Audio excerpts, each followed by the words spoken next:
مړه دا څنګه ماما دی دا خو باندې لږ نه خفه کیږي مړه داسې مه کوه دا ته څه کوې هغه ستا مشر ماما دی او ته یې کشر خورې ته به اوس هغې ته بدماشي کوې نه یاره زه اوس نن د جیدات خبره کومه زموږ په کور کې د رزق درک نه لګي او ماما را باندې ځان غلی کړی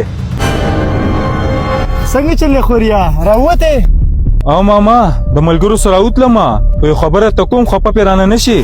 خو زموږ د مور چې کومه حصه کېږي کم پټی هغه مونږ له راکړه لکه دا څه وایي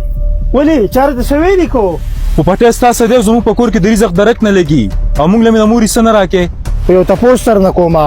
ستا د مور سره زما ټولې څونه خویندې دي زما د مور سره 15 خویندې دي ستا ټولې ښه 15 خویندې خو دا راته اوس ووایه چې مونږ رونه څو یو مامو تاسو ټول نه هرونه یې ښه 15 خویندې او نه هرونه یو مونږه او دا راته ووایه چې نیکه نه مونږ ته ځمکې څومره پاتې شوي څومره جایداد پاتې شوی دی بس یوه ځمکه پاتې شوې ده نو چې نیکه نه مونږ ته یوه ځمکه پاتې شوې ده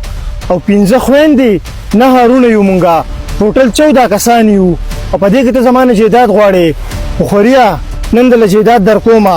ځکه سبا له به م راته ودرېږې نن چې څنګه بدماشۍ باندې رالې ځه د دې ملګرو سره دې لاړ شه تا ته به ستا د مور حصه میلاو شي ښه ځه